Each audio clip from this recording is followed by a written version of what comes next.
Welcome. Today we're going to talk about attunement. Yes, very straightforward. Yes, tuning in. You'd be a good one to do an introduction to this as a former violin player. Yeah, I mean, attunement. So we're gonna talk about this. It's very straightforward, it's exactly as it sounds, how you tune in. And in our context, as always, is about tuning into yourself. But attunement is an important part of healing. It's like, you're part of an orchestra and you tune not only your violin so that you're in tune, but you also tune to everyone else around you and what they're playing, and so that you can create these beautiful harmonics and melody and harmony. Yes, and so that's what we want for ourselves, to be in inner harmony. Yes. You are listening to Magenta FM, Season 2, The Art of Mental Health. We will bring some lesser known and some downright strange approaches to consider and explore.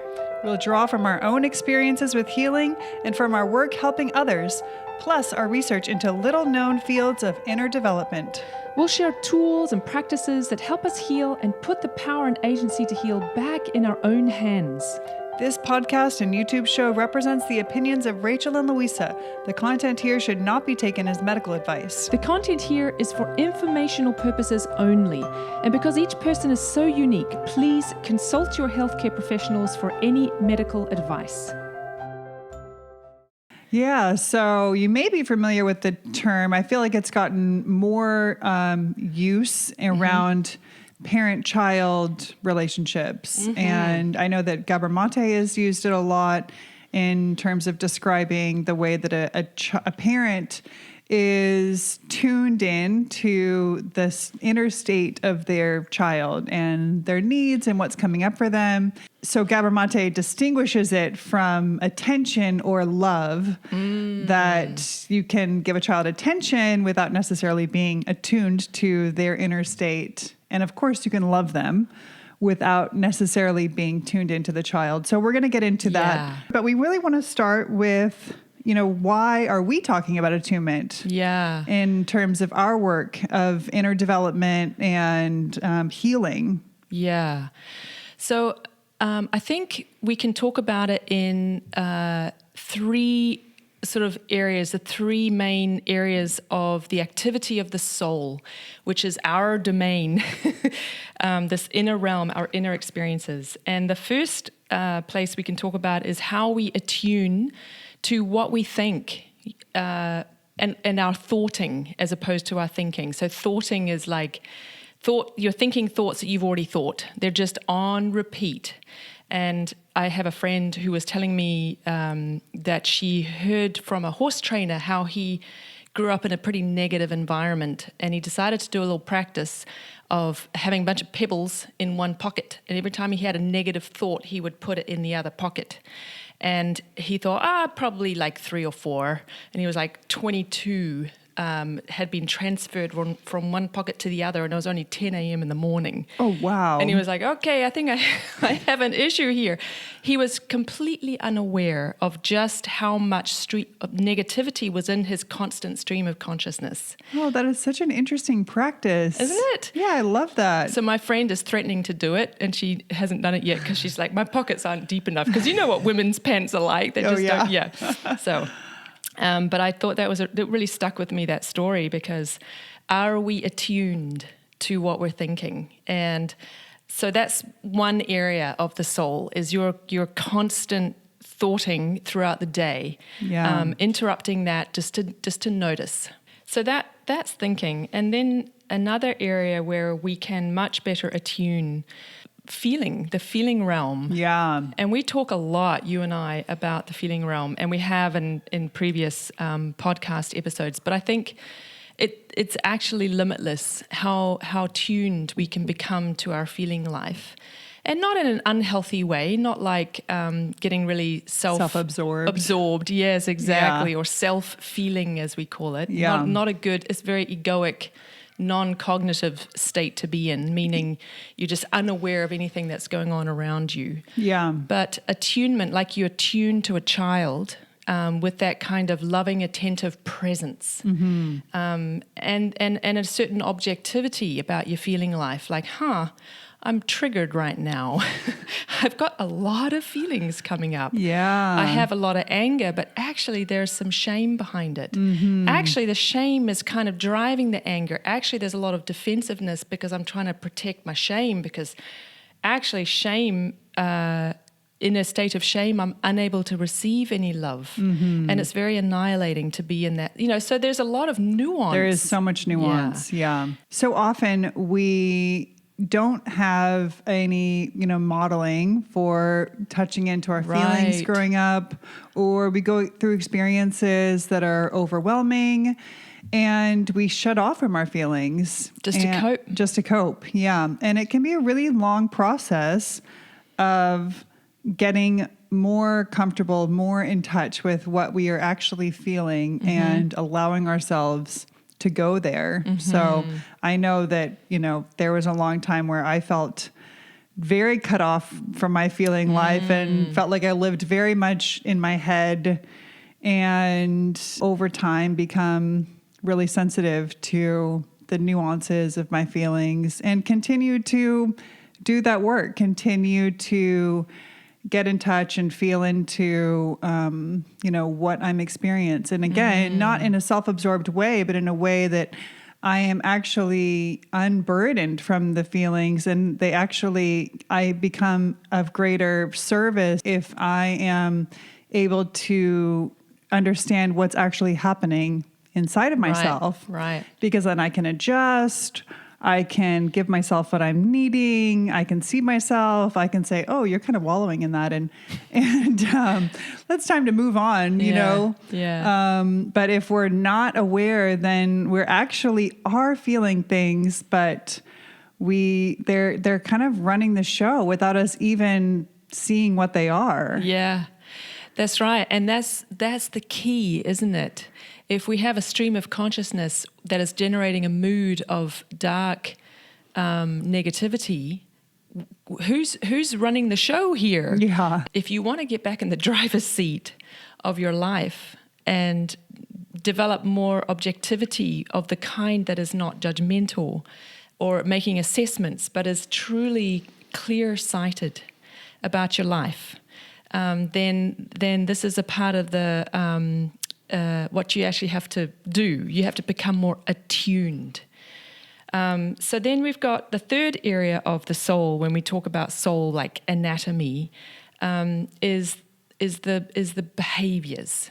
So imagine becoming more attuned to what you're doing when you have these thoughts and feelings. What are your coping mechanisms? What are your defensive mechanisms? What are your procrastination habits? What are your avoidance techniques? What are your habits? What are your compulsions? What are your mild to extreme or severe addictions? Yeah. Where is your will bound and stuck? So attuning to that, in this loving, parental, objective way. There's no judgment in that. It's really important. And we have a word for building this capacity in us. This objectivity. It's the witness. And we've talked about this before, but the witness really probably in the Jungian sense of observing as if you're like somebody who's behind you just watching you. And again, there's no assessment or judgment in that. It's just this very clear-sighted observation. Yeah. And Goethe called that phenomenology. But basically, you're looking at yourself as though you would another person. And especially a child. A child is a good example to use because we're much more forgiving and compassionate and loving toward children. Yeah. And we have a much more natural understanding for their state of being because they're so innocent. Yes. And so when they are, dysregulated or upset or even in a tantrum, it's much easier to not blame or judge or condemn that's right. what is happening there. You can just see and observe and, just notice objectively. But speaking on the will, what that brought up for me was, we've talked about the will and the importance of rhythm in terms of the will. And so that's another area where we can be really not in tune with our own natural rhythm and really working against ourselves in terms of our rhythms with our sleep, our rhythms when we need food, our rhythms for, what our body is actually needing. Yeah. And if we're struggling, with physically, or if we're struggling mentally or emotionally or in our work, having a less than optimal physical body, or, not being in touch with the rhythms that our body needs is going to make things a lot harder on us. Yes, and so there's the daily rhythms, but then there's the seasonal rhythms. So sometimes there's a season for the in-breath of life, and sometimes it's the out-breath. So the will, it is, again, it's another infinitely deep exploration, as is thinking and feeling. These are, really, you could say they're spiritual capacities in us. And because they are spiritual in nature, thinking, feeling, and willing, they are infinitely deep. Yes. So why don't we switch to talking about practices, or how we actually go about attuning? Because, like you said earlier, you and I were both looking at Gabor Mate's book, In the Realm of Hungry Ghosts. He talks about attunement in there, and he talks about it in a deeply compassionate way, because so many of us were not attuned to. We were. I'm sure most, if not all of us, listening to this podcast and beyond, were loved as children. There's no doubt. But whether we were attuned to is a separate issue. Yeah. And so when if we're not attuned to in those critical years, those crucial years as young children, it makes it much harder for us to kind of grok, or really have a feel for how we attune to our own children, but also to ourselves and to other people in relationship. So this is tricky, and I think there's a lot of writing, a lot of research, a lot of books out there just about attunement. So if this is, resonating with you, do the research, read Gabor Mate's book, In the Realm of Hungry Ghosts. It's a fascinating study of consequences of the lack of attunement. Yeah. Which is also a major theme in his book, Scattered, which is about ADHD. Yeah. And the response there in his thesis. And then just in terms of child development, there's a lot out there in terms of, teaching parents how to attune to their children. Yeah. And I think that parents are doing the best they can. Yes. And our parents did the best that they could. Yes, absolutely. And, even these parents and grandparents who didn't know how to attune, or they had their own trauma that they were carrying that was, that filled them up. That was enough, Yeah. There's no blame. No, it doesn't help us to judge and blame the past, just like we wouldn't judge and blame our own children. Or ourselves. Exactly. Yeah. So I think that's really crucial, because as parents, we can, it's so easy to beat yourself up as a parent. Oh my gosh. Yes, it really is. Yeah. Yeah.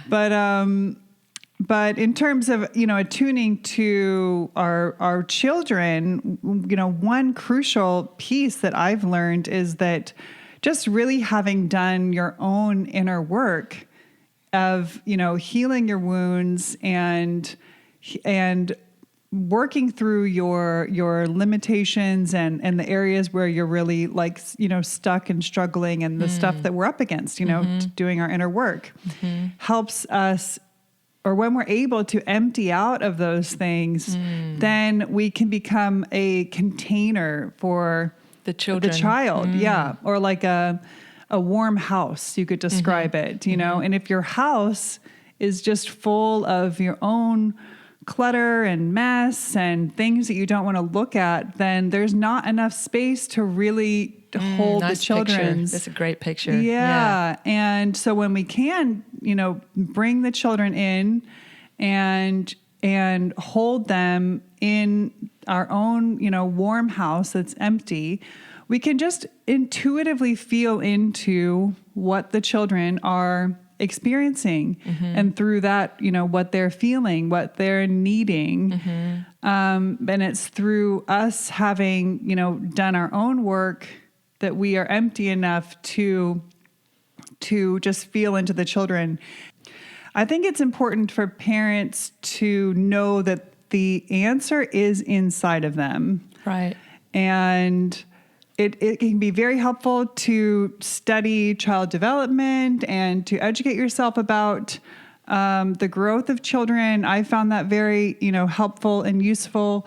But in terms of tuning into your child, it's not really an intellectual activity. Right. And, intellectualizing the challenges that are arising in them. The answer comes from an intuitive, deep place inside of you. And if you can tune into that in yourself, tuning into your child through yourself, through like, what's coming up in me when I see my child having having this challenging experience, then the real answer can emerge. And it's so much more fruitful and powerful than chasing advice or chasing suggestions from other people who are not the parent of your child. Yeah, and that reminds me that this is one of the real challenges that a lot of mothers and young mothers, I'm going to say fathers too, so when I say mother, I kind of mean both, but because I've only experienced it as a mother, but I think doubt. So this is one example of where we can face something that's in our shadow, that we can face and confront and redeem, which is a part of what we mean by emptying out and making space and creating some order and structure within, which is enormously helpful to the child. It's not just the outer rhythm, but it's this inner sort of orderly structure in our soul where instead of being internally dysregulated and chaotic, we're calmer and more clear and present. And one of the things that can really help is young mothers and parents can face a lot of doubt because there is a lot of information coming at them from all directions. And very conflicting information. Yes, and sometimes hotly contested conflicting information. And so one of the things that my midwives always said is like, mother knows best. The parents know best because of this deep intuition. The problem comes in as we doubt it. We have too little faith in ourselves and our own abilities. Yeah. And it's really, and we get very frightened because we are so full of doubt. Yeah. So this is something that every parent has to confront in themselves and to learn to have faith and to trust in themselves and their resources, their internal resources.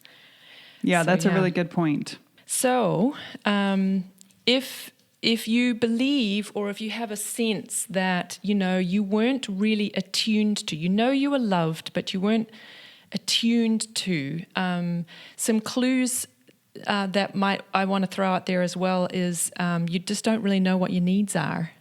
Like if I said to you, what do you need? You'd be like, well, I don't know. Yeah. I've never even thought about it before, what I need. Needy? That sounds terrible. Ooh, that sounds terrible. And I'm used to making decisions in my head. I don't know how to listen to my heart. Yeah. Or I just don't know what I need. And I know that I should know what I need, but I don't know because it's all like numb or I can't access it or I have no practice there. So this is a clue that it's a struggle for you to attune. We're going to talk about some very practical approaches that you can take that can help you learn how to attune to your thoughts and your feelings and needs, and attune to how you're moving through the world so that you have a choice about how you're moving through the world. Hello, thank you for watching or listening to today's episode of Magenta FM. We want to take a moment and tell you that we have a lot of useful resources for you on our website at magenta.fm. And actually, we want you to know that we're now regularly holding and hosting webinars. And in those webinars, we dive into some really juicy and challenging topics. We don't just do a bunch of downloading. We actually do exercises. We bring tools. We journal right there and then, and we do plenary, and of course, lots of Q&A. So You can go to our website at magenta.fm. You can sign up for the next available webinar, and we're holding those on a regular basis, so we hope to see you there. And lastly, one of the best ways that you can support our show is by sharing it with friends or family please. who you think might find it helpful or interesting. So you can just pause the show right now, text your friend a link to magenta.fm/podcast, and there they can see all the episodes and listen to the most recent one or one that jumps out at them. And we really appreciate your support. Thank you so much. Yeah? Yeah. So, what we could do is maybe start with thinking, just to be very orderly. We like order and structure. Yes. So, Rachel, what are some ideas about how we can begin some practices around attunement with our thinking? Well, one excellent process is journaling and using your journal, because when you put the pen to paper and you really start having to articulate your actual thoughts. I got my journal here. Rachel's got her journal. We always have them with us. You will start to discover maybe some surprising beliefs. Maybe you'll write down something they're thinking, and then when you see it on paper, you realize, oh, I don't really actually agree with that. Or maybe you have new insights that start to flow forth as you're writing. You know, you start with writing and you're angry, and then somehow like some compassionate thinking starts coming through. I mean, I've had that experience a lot of times. Right. Journaling when I'm, really angry or triggered, and then my writing thinking process helps me get to a new perspective, and that can be really helpful. Yeah, I have a slightly different experience when I'm journaling. I often struggle against a critical voice that's telling me, oh, you're not saying it right, or oh, this is poorly articulated. And then, because I've done this so much, I know that, okay, thank you for sharing. Please sit down, critical voice.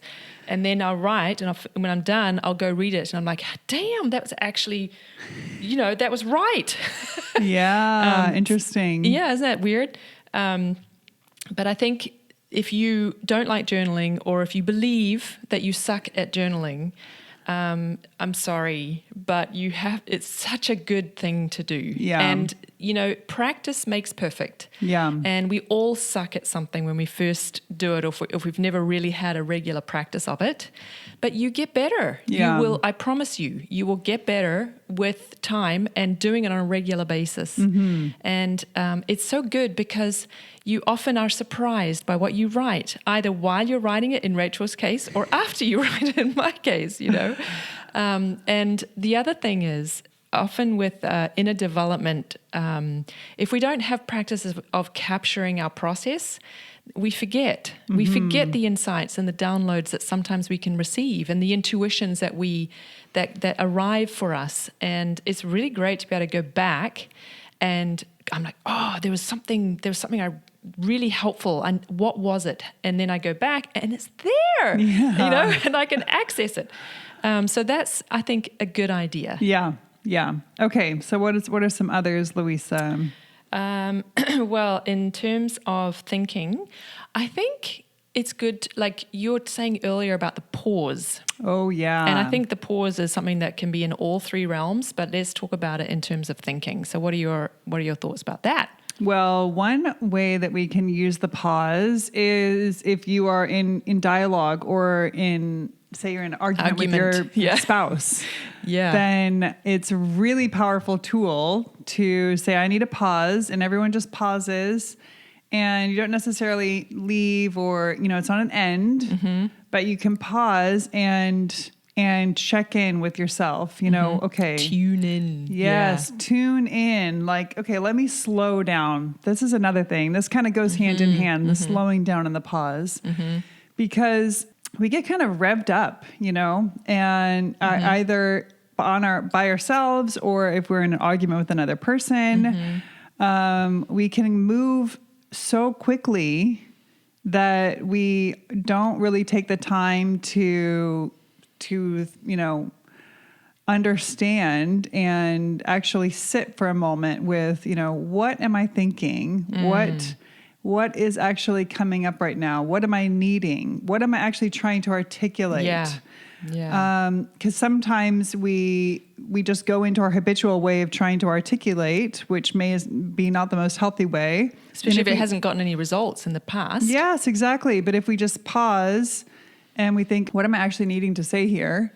And you can come up with another clearer articulation of your thought and or be own surprised. it if you're reacting. Yeah, that's true. Take a moment. Yeah. Yeah. So slowing down and pausing, that's another really powerful way to get in touch with what am I actually thinking. Yeah. And that reminds me actually of a practice that my husband and I had to sort of bring to bear with raising our teenagers. They're not teenagers anymore, but when they were, sometimes they would come at us with such force and such upsetness, especially our oldest, who would bottle it up and then explode as her kind of way of processing. We had to learn to not come at any teenager with but. So in nonviolent communication, it's get your butt out of my face. It's kind of a rude way of putting it. But the way that we really had to approach our teenagers was to not come with our ideas or our advice or trying to correct their picture. Even though they were coming at us with a lot of rage or anger or upset or whatever, but we had to learn to just hear them. So this was a kind of attuning that so it would be like, okay, so what I hear you saying is this, and this. Is this right? And then that would basically be the dialogue. It would be them expressing themselves and us just hearing them with no response other than that. And it's not easy to do. Because everybody's got, everyone's triggered. But it's a very great practice because what you're doing is you're resisting the temptation to defend yourself, which is understandable. But if you can just hear them and let them express themselves and that they feel heard, it's more powerful than the greatest advice in the world for them in that moment. Just hearing them and reflecting it back and hearing them, that's a kind of attunement practice that we found really hugely helpful for both teams, the kids and the parents, because that was all that was really needed. Yeah. What about, is there any kind of body awareness practice when it comes to thinking? This is kind of an advanced body awareness practice that you can do is like, if you have a part of your body that is a frequent problem, like you have a shoulder pain or you have low back pain or your SI joint goes out yesterday. So there's a practice that I learned to dialogue with that part of yourself. And if you can really slow down and ask that part of your body, what is going on for you? And then you can write the response of just whatever comes up with your non-dominant writing hand was a suggestion that I received. Whoa, really? And I think the idea is that maybe gets us out of our habitual assessment mode or something. Yes, something. Yeah. And so I've done some work like that with in years past with different body parts, and a lot came up. Wow. That I wasn't necessarily expecting, or I thought, oh, maybe this thing's going to come up, and then it was something completely different. So that's so cool. Yeah. Okay. I'm going to talk to my SI joint because it's been popping in and out. Yeah. Ask the SI joint, what are you holding? What's going on for you? What are you... Because I'm expecting it's going to say, you're sitting in that chair too long. But maybe something completely different will come up. Yeah. I don't know. Yeah. Let me know how it goes. I will. Don't you worry. Cool. Great idea. Yeah. Okay. So what about feeling? Yeah. This is a good segue into feelings because... A major practice we can do with our body awareness is to slow down and use our bodies to help get in touch with our feelings. And if we are not fluent in lists of feeling words, then our bodies can really help us by starting to tune into the location of our feelings.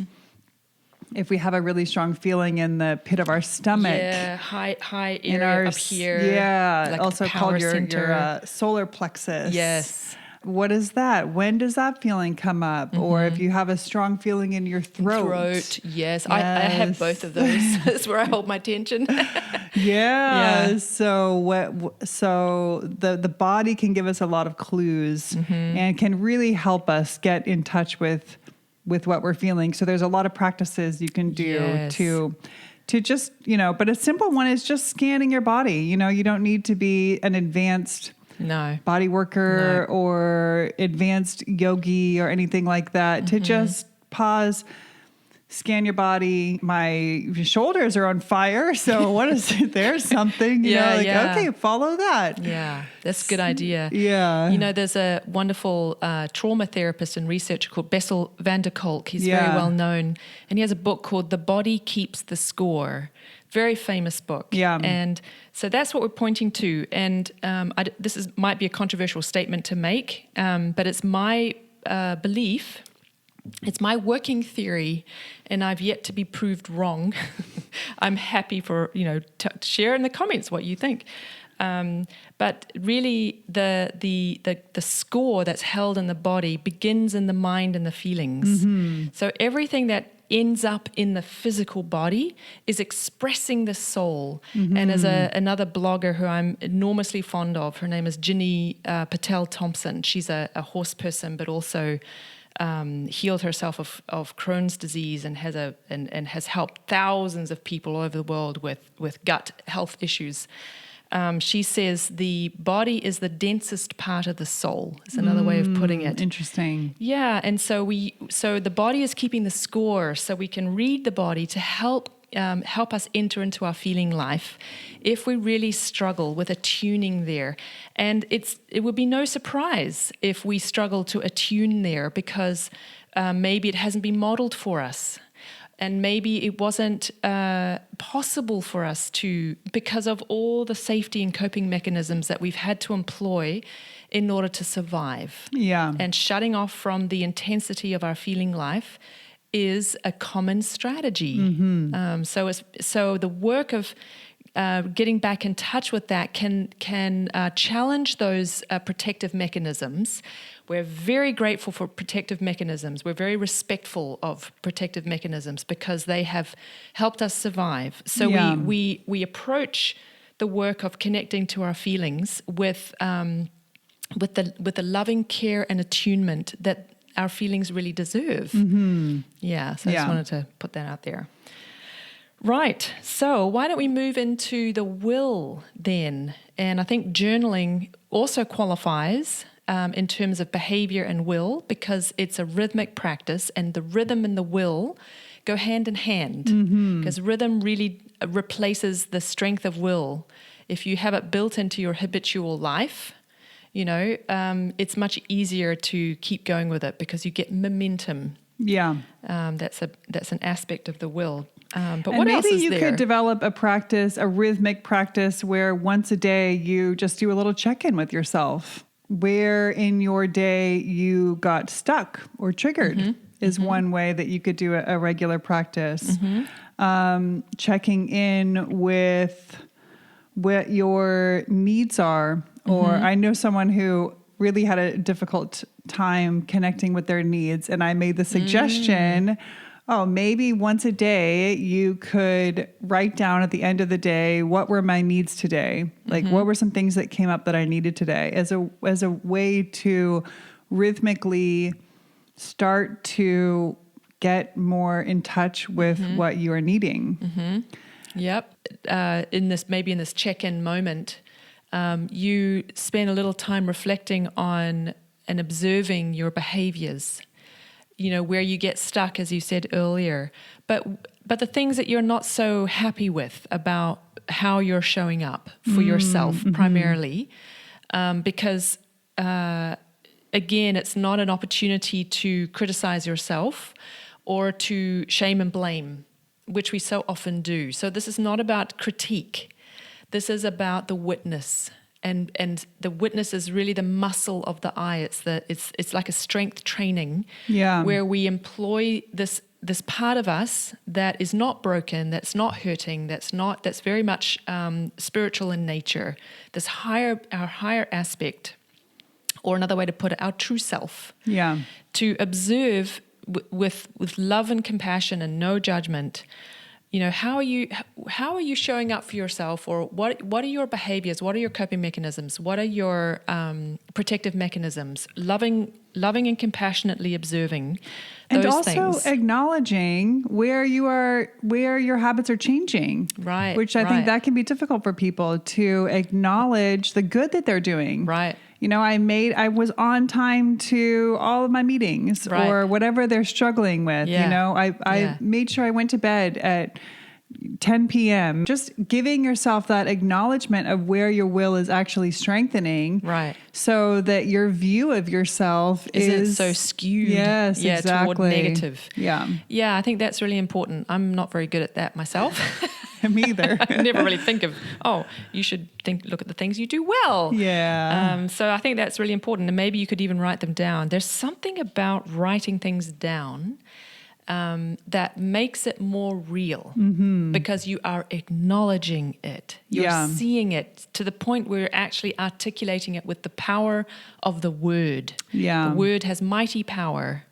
It's a sword that cuts both ways. So that's why we have to really watch our thinking, so that the critical voice, the cutting of the critical voice, we begin to notice it. Yeah. That we do have a choice, the power of the word. So the will. And then let's talk about pausing, because you mentioned that earlier, but I think this is very much a will activity. Implement that, in your family, in your household. Say, I want to implement this tool. It's called the pause. Anybody's allowed to use it. You just say, I need a pause. You could even have a little pause paddle that says pause on it. Run around the house looking for it. And this is what that means. It means that no one's going to go anywhere. It's not going to be... It's not a checkout. Yep. But it is giving you permission to get a pause, and everyone else is going to agree to respect that and not talk over you and give the space that's needed. Yeah. That would be really cool. Yeah. So the pause. And then slowing down. Slowing down is interesting, because it could be that you're moving fast because it's a protective mechanism in your, it's a way of staying ahead of your feelings. Yeah. Very mindful and respectful of the need to have that mechanism in your life, but do consider slowing down so that you have a chance to attune to what's going on in your head, what's going on in your heart. What do you need? What unmet needs are clamoring for your attention and your attunement? Yeah. And then, your attuning to your behaviors that are trying to protect you from something. So slowing down might just be all you can manage. That'd be awesome. Yeah. Okay, well, I think that's enough. I think so too. Let's just do a really quick recap. We talked about attunement today and why that is so essential to our inner work, because as we've said before, know thyself. This is such a key to healing and becoming the person that we are meant to be, is to know thyself. And we need to be able to know what's happening in our body, in our feeling, in our thinking, in our will, as a means to understand ourselves, to cognize what our experience is, not so that we become self-absorbed or self-involved, but so that we become free from the things that are binding us and limiting us, and we can actually be of greater service to the world from that. So it's a little bit paradoxical that we have to look inward first to be able to be of better service outward. Yeah, that's right. And there's a lot of work that we can do as parents if we still have little ones. And honestly, even if you don't have little ones, even if children are grown, if the grown parents do their own work and their own emptying out and their own healing, yes, it still impacts their grown children who don't even live at home anymore. Hugely. It's really magical. It is. Yeah. My kids are, 23 and 19, and our inner terrain hugely influences them. I mean, they're not fully left the home yet. They're still, coming and going.